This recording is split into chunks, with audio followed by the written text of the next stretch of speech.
यहाँ पर अब मैं बात करने जा रहा हूँ इसके पार्ट 2 की।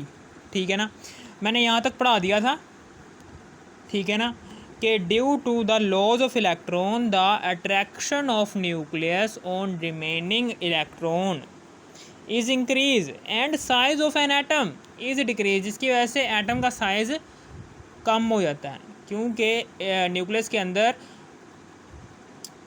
प्रोटॉन की तादाद ज़्यादा है, जिसकी वजह से न्यूक्लियस के अंदर बहुत ज़्यादा पॉजिटिव चार्ज मौजूद है। वो क्या करेगा, वो रिमेनिंग जो उनसे बाकी बच गए हुए इलेक्ट्रॉन्स होंगे, रिमेनिंग इलेक्ट्रॉन्स को बहुत ज़्यादा कुव्वत के साथ अपनी तरफ अट्रैक्ट करेगा, जिसकी वजह से एटम का साइज़ पहले से कम हो जाएगा। ये पहली रीज़न है। दूसरी रीज़न है जी the loss of electron. Electron के लॉज होने की वजह से वो जो सा शेल होगा वो गायब हो जाएगा। द लॉज ऑफ इलेक्ट्रॉन में लॉज ऑफ शेल, ये उसकी दूसरी रीज़न है कि एक या फिर दो या फिर तीन, जब भी एटम कब इलेक्ट्रॉन को रिलीज़ करेगा, ये मेरी बात ज़रा ध्यान से सुना। अगर एटम के वैलेंस शेल के अंदर एक इलेक्ट्रॉन हो, दो इलेक्ट्रॉन हो, तीन इलेक्ट्रॉन हो, तो तब वो एटम अपने वैलेंस शेल से इलेक्ट्रॉन्स को रिलीज़ करके अपना वैलेंस शेल गायब कर देता है, जिसकी वजह से पेरेंटल एटम जो सा होगा उसका साइज़, जब उसके अंदर एक इलेक्ट्रॉन, दो इलेक्ट्रॉन या फिर तीन इलेक्ट्रॉन मौजूद थे जब उसके वैलेंस शेल के अंदर, तब पेरेंटल एटम का साइज़ ज़्यादा था। जैसे ही पेरेंटल एटम अपने वैलेंस शेल में से एक या फिर दो या फिर तीन इलेक्ट्रॉन्स को रिलीज़ कर देता है, तो उसके पेरेंटल एटम के वैलेंस शेल जो सा होता है वो गायब हो जाता है। पेरेंटल एटम का वैलेंस शेल गायब होने की वजह से वो बन जाता है कैटाइन। तो कैटाइन जैसा ही बनता है, तो अब इसका आयनिक रेडियस लोगे वो पेरेंटल एटम के एटॉमिक रेडियस से कम आएगा। क्यों कम आया है? क्योंकि पेरेंटल एटम का वैलेंस शेल गायब हो चुका है, वहाँ से तीन इलेक्ट्रॉन्स रिलीज़ हो गए, एक, दो या फिर तीन। मैक्सिमम तीन इलेक्ट्रॉन प्रेजेंट होना किसी भी एटम के वैलेंस शेल में, और उसके सेकंड लास्ट शेल में 8 इलेक्ट्रॉन प्रेजेंट हो, तो वो एटम क्या करता है, वो तीन इलेक्ट्रॉन्स को खारिज कर देता है, और जिनसे उसके सेकंड लास्ट शेल में 8 इलेक्ट्रॉन मौजूद होते हैं वो उसको ऑक्टेट रूल के मुताबिक स्टेबल कर देते हैं। ठीक है ना, समझ आ गई आपको? ये रीज़न है। इसी तरीके से जो सा सोडियम है, ये सोडियम की एग्जांपल है कि एग्जांपल है जी सोडियम के ले लो। सोडियम जैसे ही एक इलेक्ट्रॉन को खारिज करता है, ये सोडियम की इक्वेशन है, मैं सोडियम की इक्वेशन यहाँ पर मैं बनाकर भी दिखा देता हूँ कि ये सोडियम है, ये सोडियम पेरेंटल एटम है। जैसे ही ये पेरेंटल एटम क्या करता है, ये एक इलेक्ट्रॉन खारिज करता है, तो इसके ऊपर पॉजिटिव चार्ज आ जाता है और ये बन जाता है कैटाइन। सोडियम, ये पेरेंटल एटम का एटॉमिक रेडियस लोगे तो वो आएगा 186 picometer. Atomic radius of sodium atom is 186 picometer. इसी तरीके से ionic radius of sodium ion, यानी कि इस आयन का ionic radius of sodium ion, ये क्या आता है, 95 पिकोमीटर। ठीक है ना, ionic radius of sodium ion is 95 picometer and sodium atom का एटॉमिक रेडियस है 186 पिकोमीटर। ठीक है ना, ये थी बात होगी आयनिक रेडियस की ऑफ कैटाइन के आयनिक रेडियस की। अब हम बात करने जा रहे हैं एनायन के आयनिक रेडियस की। ये दोनों बातें याद रखने वाली हैं। यहाँ पर अब हम बात करेंगे आयनिक रेडियस ऑफ एनायन के आयनिक रेडियस की बात करने जा रहा हूँ मैं, यानी कि एनायन के आयनिक रेडियस की। ठीक है ना, कि why the radius of anion is always larger than parental atom, यानी कि यहाँ पर पुठी बात है कि पेरेंटल एटम का एटॉमिक रेडियस कम होता है, जबकि पेरेंटल एटम से बना हुआ एनायन जो सा होता है, उस एनायन का आयनिक रेडियस अपने पेरेंटल एटम से ज़्यादा होता है। वजह बताओ क्यों होता है? ये बहुत ही इंपॉर्टेंट, दोनों के दोनों बहुत ही इंपॉर्टेंट शॉर्ट क्वेश्चन है कि why the radius of anion is always larger than parental atom. ठीक है ना, anion is formed by gain of electron. जो सा एनायन होता है वो इलेक्ट्रॉन की गेनिंग से बन रहा होता है। ठीक है ना, ये देखें, anion is formed by gain of electron की गेनिंग से एनायन फॉर्म हो रहा होता है। ज़ाहिर सी बात है कि एक एनाइन तभी बनेगा कि जब इलेक्ट्रॉन वो हासिल करेगा। The size of anion is always larger than the parental atom due to the following reason. इन रीज़न्स की को पेश नज़र रखते हुए हम ये जो उनका पेरेंटल एटम है उसका एटॉमिक रेडियस, पेरेंटल एटम का एटॉमिक रेडियस जो उस पेरेंटल एटम से बना हुआ एनाइन होगा उसके आयनिक रेडियस से कम होगा। क्यों कम हो, इसकी दो वजूहात हैं। सबसे पहले क्या होगा कि ये देखें, यहाँ पर मैं क्लोरीन की एग्जांपल ले लेता हूँ कि क्लोरीन जो सा होता है, ये क्लोरीन का एटम है, ये पेरेंटल एटम है, ठीक है ना। ये क्या है, ये पेरेंटल एटम है।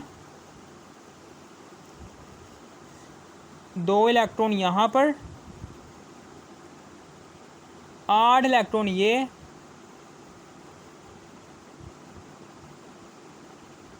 और 7 इलेक्ट्रॉन इधर।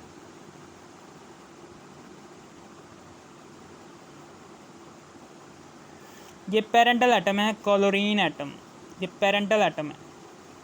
ये कौन सा एटम है, पेरेंटल एटम। ऐसा एटम के जिससे इसका बेटा प्रोड्यूस होगा, उसको हम कहते हैं पेरेंटल एटम। ये क्लोरीन एटम क्या करेगा, इसके वैलेंस शेल में 7 इलेक्ट्रॉन है। कितने इलेक्ट्रॉन हैं, 7। इसके वैलेंस शेल में 7, यानी कि 7 2 8, 8 और 2 10, 10 10 और 7 17। यहाँ पर 17 इलेक्ट्रॉन हैं इसके शेल के अंदर, और 17 प्रोटॉन हैं इसके न्यूक्लियस के अंदर, ठीक है ना। लेकिन जैसे ही यही वाला एटम अपने आप को ऑक्टेट रूल के मुताबिक क्या करता है, स्टेबल रखने के लिए अपने अंदर एक इलेक्ट्रॉन की एडिशन करवा लेता है। जैसे ही एक इलेक्ट्रॉन की एडिशन करवाएगा तो अब यही वाला एटम जो सा होगा इसका साइज़ बढ़ जाएगा।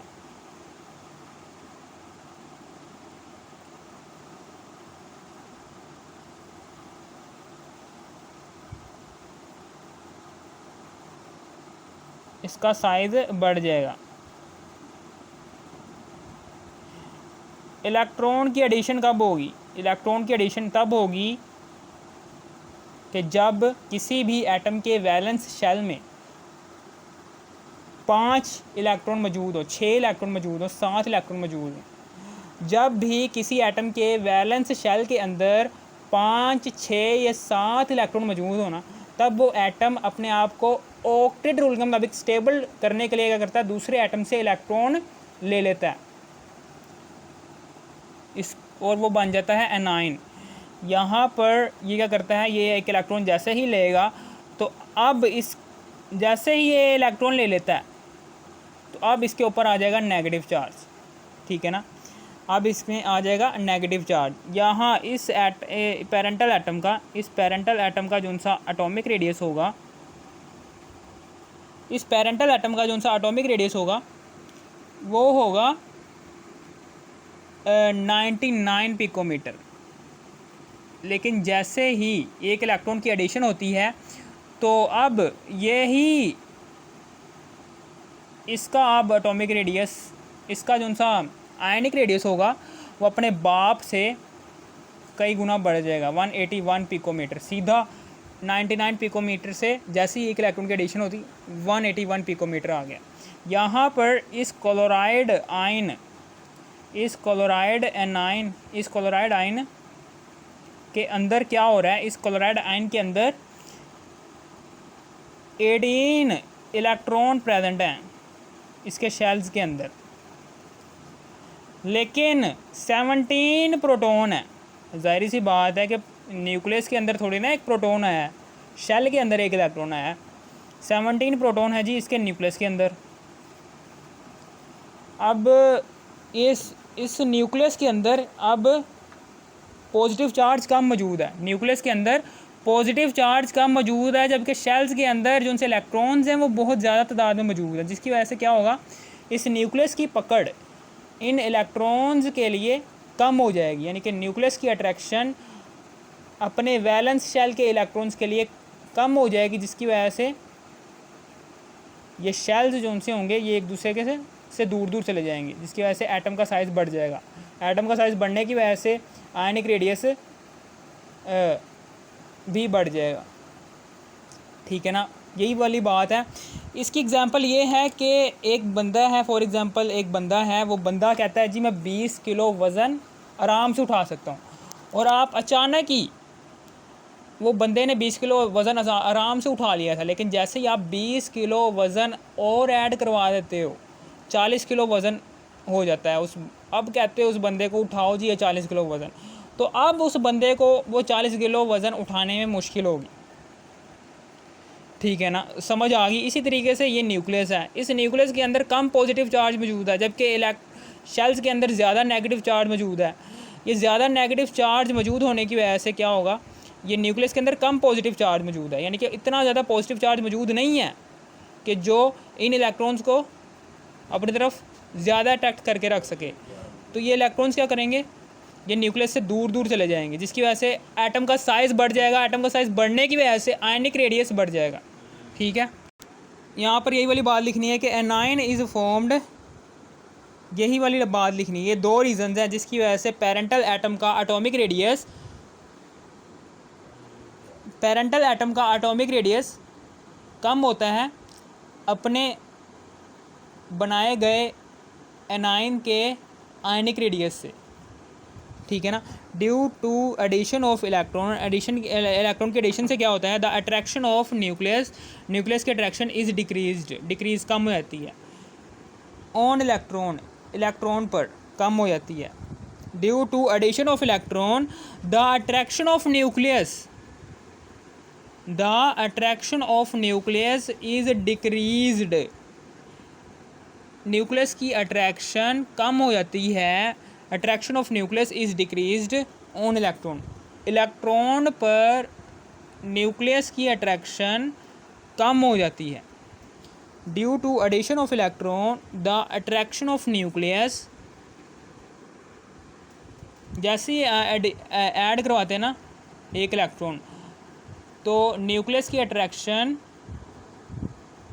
कम हो जाती है। इज़ डिक्रीज्ड ऑन इलेक्ट्रॉन पर न्यूक्लियस की अट्रैक्शन कम हो जाती है, जिसकी वजह से ये एटम जो सा होता है, ये एटम फैल जाता है। ठीक है ना, जैसे पानी है, पानी को फर्श पर गिराओ तो वो फैल जाता है ना फर्श के ऊपर। इसी तरीके से जैसे ही न्यूक्लियस की अट्रैक्शन इन इलेक्ट्रॉन्स पर कम होगी तो ये शेल्स थोड़े से फैल जाएंगे, जिसकी वजह से एटम का साइज़ बढ़ जाएगा। एटम का साइज़ बढ़ने की वजह से आयनिक रेडियस बढ़ जाएगा। जैसे आयनिक रेडियस बढ़ जाएगा तो ये सब बात साबित हो जाएगी। इसी तरीके से दूसरी रीज़न ये है कि due to addition of electron in valence shell, electron repulsion होती है। लेकिन जैसे ही ये एक इलेक्ट्रॉन आता है ना, जैसे ही ये एडिशन होती है इलेक्ट्रॉन की, तो इलेक्ट्रॉन की रिपल्शन से भी शेल फैल जाते हैं। यानी कि ये देखें, एडिशन इलेक्ट्रॉन आ गया यहाँ पर, तो पहले ये वाला शेल जो सा था, ये वाला शेल इस दूसरे ये जो सा इनर शेल है इसको कम रिपेल कर रहा था। लेकिन जैसे ही एक इलेक्ट्रॉन आ गया तो अब ये जो सा वैलेंस शेल होगा, इसके अंदर ज़्यादा इलेक्ट्रॉन आ गए हैं। पहले इसके अंदर कम इलेक्ट्रॉन थे, जिसकी वजह से ये इस इलेक्ट्रॉन को, इस इनर शेल को कम रिपेल कर रहा था। जैसे ही ज़्यादा इलेक्ट्रॉन आ जाएंगे वैलेंस शेल में, तो अब ज़्यादा इलेक्ट्रॉन आ गए, तो अब ये इनर शेल को ज़्यादा रिपेल करेंगे। जैसे ही इनर शेल से जैसे ही रिपल्शन यहाँ पर ज़्यादा हो जाएगी, ज़ाहिर सी बात है कि ये वैलेंस शेल के अंदर इलेक्ट्रॉन्स की तादाद बढ़ने की वजह से वैलेंस शेल की रिपल्शन बढ़ जाएगी। जैसे ही वैलेंस शेल की रिपल्शन बढ़ जाएगी तो वैलेंस शेल न्यूक्लियस से दूर चला जाएगा। जैसे ही वैलेंस शेल न्यूक्लियस से दूर चला जाएगा तो आयनिक रेडियस भी बढ़ जाएगा पेरेंटल एटम से। ठीक है ना, समझ आ गई आपको। इस तरीके से ये हो गया क्लियर आपका पार्ट 2। ठीक है ना, अगर आपने इस वीडियो का पार्ट 1 नहीं देखा, आपने इसी वीडियो के टाइटल पर क्लिक करना है। इसी वीडियो के टाइटल पर क्लिक करने के बाद, इसी वीडियो की डिस्क्रिप्शन में जाने के बाद इसी वीडियो का पार्ट 1 भी देख लेना। ये है जिसको इसी वीडियो का पार्ट 2। अब पार्ट 3 में मैं आयनिक रेडियस के ट्रेंड्स की बात करूँगा पीरियोडिक टेबल के अंदर कि आयनिक रेडियस का ग्रुप में क्या ट्रेंड होता है और आयनिक रेडियस का पीरियड में क्या ट्रेंड होता है। अगर आपको इस वीडियो की ज़रा से भी थोड़ी सी भी समझ आएगी इस वीडियो को तो लाइक और सब्सक्राइब और शेयर भी कर देना। Thanks for watching me.